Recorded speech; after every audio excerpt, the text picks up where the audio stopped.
Hello guys, come to back my channel Kingsology. आज की इस वीडियो में हम second year chemistry chapter 6 transition elements उसके इंपॉर्टेंट शॉर्ट क्वेश्चन देखेंगे और उनका सोल्यूशन देखेंगे। तो आप क्वेश्चन देख सकते हैं, आपके सामने स्क्रीन पे है और इस तरह से एक लॉन्ग इंपॉर्टेंट वहाँ पे इंपॉर्टेंट है। तो अभी इन सब का सोल्यूशन है।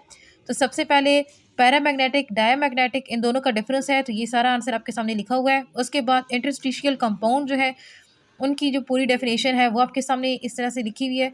और उसके बाद कुछ आपने बताने होते हैं यूजेस KMnO4। तो ये आपने 4 या 3 यूजेस जो है ना मस्ट लिखने होंगे शॉर्ट क्वेश्चन के अंदर। डी और F element as a transition element, तो ये आपने एक्सप्लेन करना है कि किस तरह से। और उसके बाद जो चिलेट्स होते हैं, तो चिलेट्स जो है उनके बारे में पहले उनकी डेफिनेशन वगैरह आप लिखेंगे, उसके बाद उनकी एग्जांपल लिखेंगे और एग्जांपल का जो स्ट्रक्चर है वो मस्ट आपने ड्रा करना है। जैसे Cr2O7 नेगेटिव, तो इसका जो स्ट्रक्चर है ये मस्ट ड्रा करना है।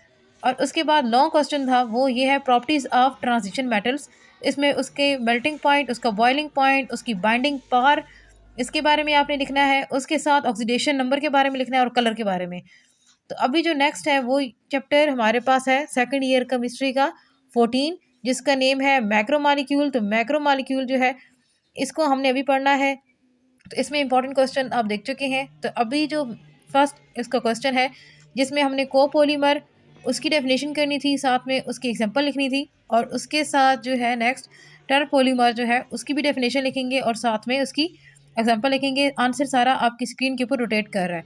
और उसके बाद थर्मोप्लास्टिक एंड थर्मोसेटिंग इन दोनों को लिखना होता है। साथ में हम क्या करते हैं कि इसकी जो एग्जाम्पल्स हैं वो भी लिखते हैं। ये सारे इंपॉर्टेंट क्वेश्चन है, आपने इन सब को टैली कर लेना है और इनको लिख लेना है। तो उसके बाद जो क्वेश्चन 3 है वो नायलॉन 66, इसका स्ट्रक्चर जो है वो आपने ड्रा करना होता है। तो स्ट्रक्चर आपकी स्क्रीन पे है।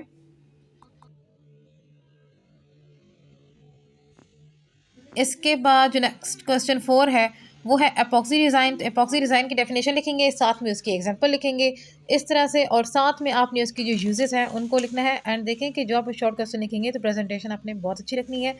एक एक चीज़ को सेपरेट करके अलग करके लिखना है ताकि अगले बंदे को समझ आए कि आपने किस तरह से लिखा हुआ है।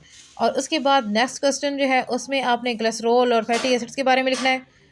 जो नेक्स्ट लॉन्ग क्वेश्चन है तो इसमें हमारे पास है साइक्लिक एंड नॉन साइक्लिक जो स्ट्रक्चर्स हैं ग्लूकोज के वो ड्रा करने हैं आपने। तो साइक्लिक में आप अल्फ़ा और बीटा उन दोनों में से कोई भी ड्रा कर सकते हो और उसके साथ आपने नॉन साइक्लिक जो है उसको ड्रा कर लेना है। तो ये सारा हो गया सोल्यूशन। आपका चैप्टर 6 एंड 14 दोनों क्लियर हो गए।